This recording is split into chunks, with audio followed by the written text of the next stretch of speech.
Լևոս Ալբերյան, Հանրային ռադիո, ուղղակի շարունակելով գործընկերոջս հարցը, պարոն Հարկյան, տեսեք, Եվրամիության ընդայնման հարցերով անձնակատարը հայտարարեց, որ որոշում է կայացվել Հայաստանի 200 միլիոն դիմադրողականության աճի ծրագրի շրջանակում տրամադրել, սրան զուգահեռ Միացյալ Նահանգների դեսպանը հայտարարեց, որ առաջիկա օրերին Միացյալ Նահանգներից կգան մի խումբ մասնագետներ, որոնք կզբաղվեն հենց այդ նախագծման հետ կապված խնդիրներով, բայց այստեղ մի բան կա, մտահոգություն կա, մասնավորապես ռադիոն վերջերս դիմել էր Մերվի համայնքի ղեկավարին, այնտեղ ասացին մտավախություններ կան կապված ռիսկերի հետ, այն իմաստով, որ այնտեղ անցնում են բավական մեծ ջրատարեր եւ այլն, այդ տարածքով մոտավոր որտեղ որ նախատեսվում է հասկացնել Թրամփի ուղին, հիմա նախ արդյոք Եվրամիության եւ Միացյալ Նահանգների գործողությունները այս հարցում սինխրոնացված են, հաշվի առնելով 200 միլիոն ենթակառուցվածքների համար գնալու են տեղ եւ երկրորդը նախագծման փուլում այդ ռիսկերը, այսինքն այդ օտարման գործընթացը սկսվելու է թե ոչ։ Գերակաշահի տրամադրության։ Գիտեք, նախ արձանագրենք, որ TRIP ուղին քննարկումը Հայաստան Միացյալ Նահանգներ երկկողմ ձևաչափով։ Երրորդ կարա ներգրավի ցանկացած երրորդ կողմ, որի շուրջ Հայաստանն ու Միացյալ Նահանգները ձեռք կբերեն համաձայնություն։ Իհարկե մենք շատ գրգռված ենք Եվրամիությունը մեզ համար վստահելի գործընկեր է եւ մենք շատ գրգռված ենք, որ մեզ համար վստահելի ավելի ու ավելի շատ գործընկերներ ներգրավեն, բայց ելի զուտ կոռեկտության առումով ֆիքսվել է, որ Հայաստանն ու Միացյալ Նահանգներն են թեման քննարկում եւ երրորդ կողմերը կարող են ներգրավել երկու կողմերի համաձայնության դեպքում։ Հիմա տեսեք, ասում եք մտահոգություն կա, որ ջրատար կա այնտեղ։ Մեր թղթերում եւ մեր պայմանավորվածություններում չկա, որ մենք ջրերը կտրում ենք, հացը կտրում ենք, օդը կտրում ենք, լույսը անջատում ենք եւ դրա փոխարեն ստեղծում ենք TRIP ուղի։ Այսինքն, գիտեք ինչ, այս էլի ճանաչել զիմաստություն եւ սխրատի թեմայով է, էլի։ Ինչի՞ց է կանխավարկածը, որ եթե լինելու է երկաթուղի, ուրեմն ջուր չի լինելու։ Եթե լինելու է սովորաբար հակառակն է ալնում։ Այնտեղ որտեղ երկաթուղի է լինում, ջուրը պարտադիր պայման է, որովհետեւ այդ թվում առանց ջրի երկաթուղի չի կարա լինի։ Որտեղ երկաթուղի կա, այնտեղ հաց կա, որտեղ երկաթուղի կա, այնտեղ բարեկեցություն կա։ Բայց մեր դեպքում մի քիչ եթե երկաթուղի կա, ուրեմն հաց չկա, ջուր չկա, անվտանգություն չկա, մարդ չկա, ինքնիշխանություն չկա, տարածքային ամբողջականություն չկա։ Մենք մեզ ներշնչված գետոյի տրամաբանությունն է, որ այդ էս բան իրավունք չունենք, պետք է փակված մենք ապրենք, որ մեր ինքնությունը, մեր անվտանգությունը պահենք։ Այդպես չի։ Ընդհակառակը ժամանակակից աշխարհում պետք է շատ շփվել։ Պետք է խոսել, պետք է հասկանալի լինել, խոսել, հասկանալու համար աշխարհը եւ հասկանալի լինելու աշխարհին։ Եվ մենք հիմա այդ ենք անում։ Չի կարող, հասկանում եք, չի կարող այդպիսի բան լինել, որ չկա տես տրամաբանություն, որ խաղաղություն կլինի, բայց ջուր չի լինի։ Այ ժողովուրդ, ընտրեք ջուր եք ուզում, թե խաղաղություն եք ուզում։ Որտեվ ջուրն ու խաղաղությունը սովորաբար իրար հետ են լինում։ Կարա պատերազմի դեպքում ջուր չլինի, որտեվ պատերազմը այնուամենայնիվ ավիրելու մասին է, որտեղ կարա ավիրվի եւ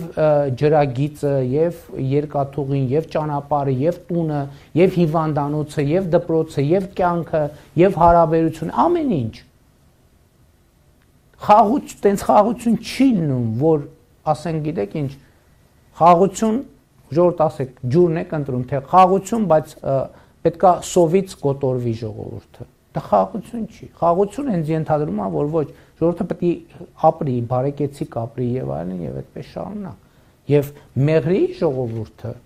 նույն Մեղրիի ժողովուրդը եւ ընդհանրապես Հայաստանի ժողովուրդը ինքը նաեւ կարա համեմատի այն ժամանակ, որ երկաթուղի կար, իր կյանքը ավելի լավ էր, թե ավելի վատ էր։ Այն ժամանակ, որ որևէ խաղաղություն կար, միջայլոց խաղաղությունն ու հրադադարը պետք չի իրար հետ տարբերակել։ Որտեւ հիմա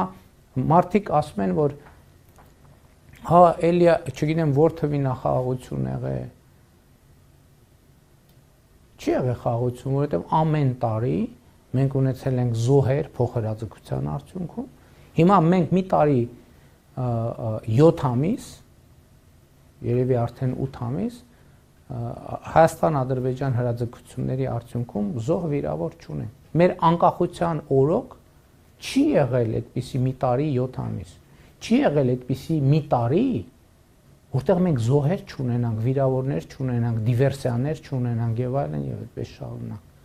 Այսինքն խաղաղությունը, որ ասում են այն ժամանակ խաղաղություն չի եղել։ Հայաստանի անկախության առաջին օրից ոչ մի տարի խաղաղություն չի եղել։ Չեմ ուզում ասեմ ոչ մի օր, որովհետեւ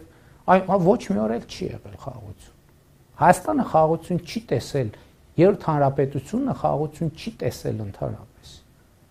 Եվ այդ տրամաբանությունը չկա, հասկանում եք, ես նույնիսկ ուզում եմ ինձ բացատրեք, ո՞նց է ծագում այդ հարցը, ինչի՞ց է ծագում այդ հարցը։ Խաղաղություն լինելու, բայց ջուր չի լինելու, հաց չի լինելու, տրանսպորտ չի լինելու, շոր չի լինելու, հագնելու, ընդհանրապես ջեռուցում չի լինելու, տանիքը կաթելու է, տները քանդվելու, ո՞նց։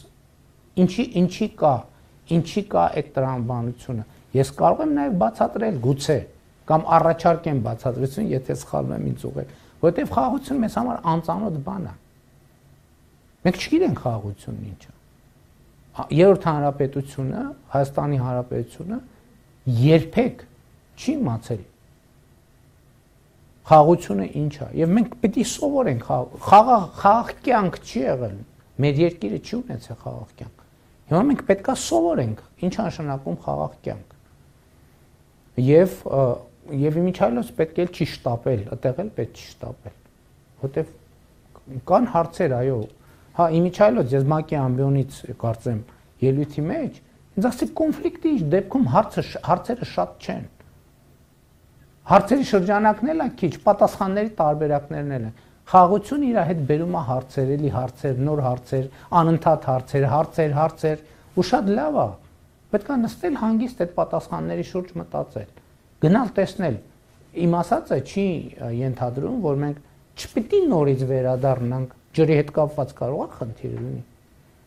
Հացի հետ կարող է խնդիր լինի։ Այո, ես եւ էդ էլ ինքս ինձ հակասելով ասեմ, որ էդ էլ է տրամաբանական, որ մարդիկ այդ կարգի հարցեր են բարձրացնում, որովհետև անծանոթ բան է, անծանոթ երևույթ է խաղաղությունը մեզ, եւ մենք պետք է փորձենք հասկանալ իսկապես դա ինչ է նշանակում։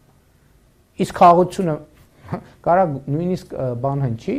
абսուրդ հնչի, բայց երևի ճիշտը դա է, այդ հարցերը տալ եւ պատասխանել։ Խաղաղությունը կարող է սպառնալիքներ բերի, չնայած սովորաբար, բայց խաղաղությունը չի նշանակում, որ տնտեսական մրցակցություն չի լինելու եւ այլն։ Այնպես որ երևի համբերատար պետքա բոլոր հնարավոր հարցերը ձևակերպել, փորձել այդ բոլոր հարցերի պատասխանները գտնել, հետո հասկանալ այդ պատասխանները համոզիչ են թե ոչ։ Եթե համոզիչ չեն, ոչինչ էլի վերադառնանք։ Բայց համբերատար, դանդաղ, անշտապ, բայց առանց ընդհատումների։ Չմոռանաք հավանել տեսանյութը եւ բաժանորդագրվել Civic AM-ի YouTube-յան էջին։